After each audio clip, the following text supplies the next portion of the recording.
Rita is a soulful woman who possesses a quiet nature. She is the youngest of 6 children who grew up in a small Illinois town.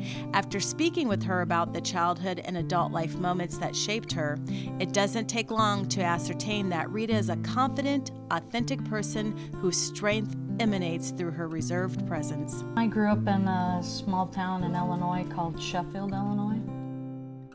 Graduating class of 23 people. And how did you make your way to Eastern Iowa?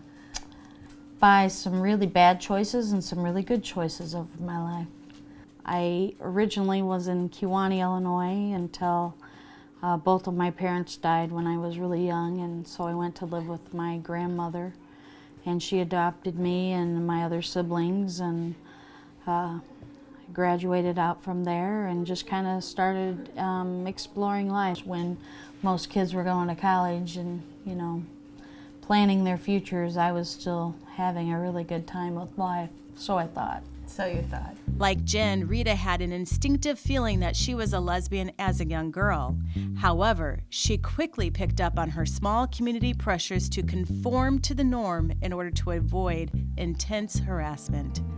When I grew up in our community, there was, you didn't come out as being gay at all, and there wasn't any other races in the area or anything, so a lot of my upbringing, I heard a lot of the negative words and a lot of the negative terms and behaviors and stuff, and, you know. For gays and for anybody of racial diversity. So if you didn't fit the pattern, it sounds like that was it. Yep. So you better fit the pattern to survive.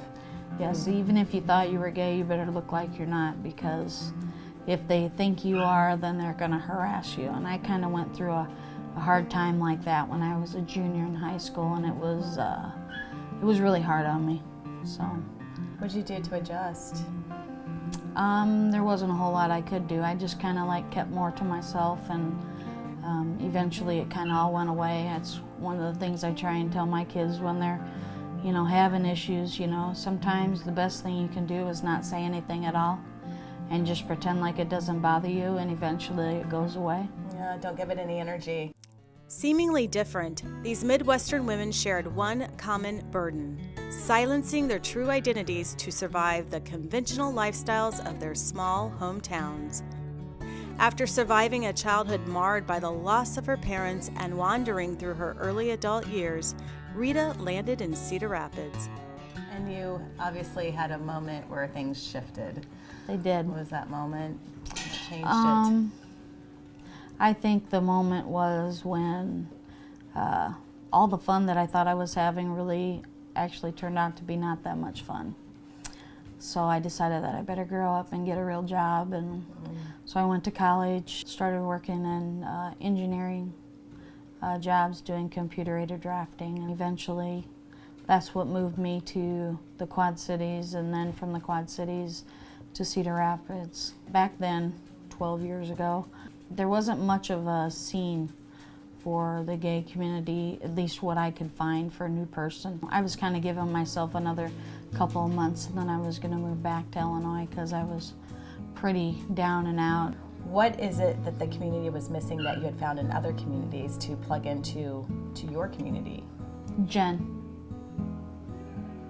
the one who made me feel like I fit in, that Iowa was the place to be. Obviously, the connection worked for them in every way.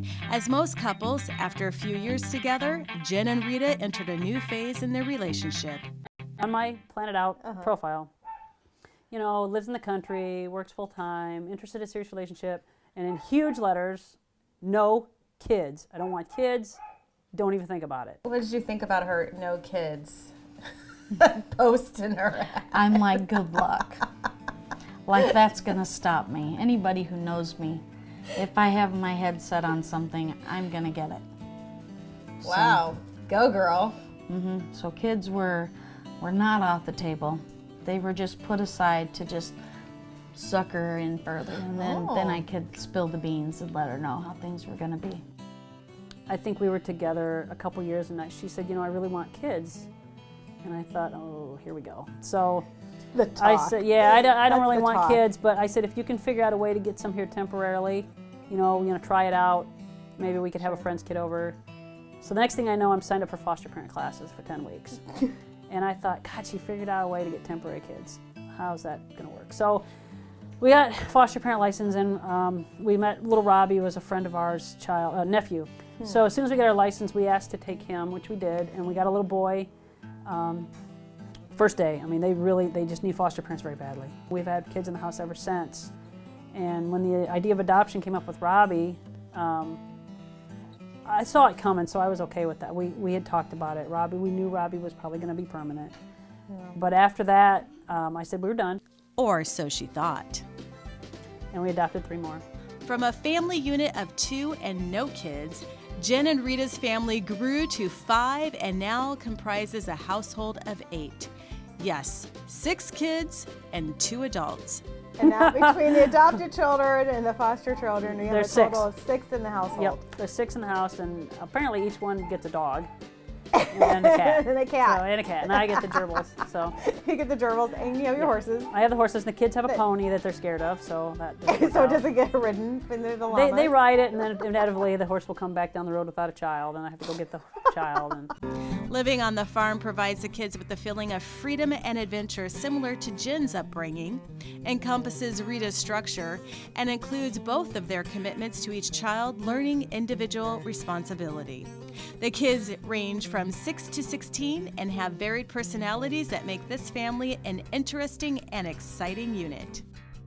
Yes, Jen and Rita are 2 grown women, lesbians, married to each other, with a household of kids, adopted and foster, living in the eastern Iowa countryside. We are just like everybody else's family.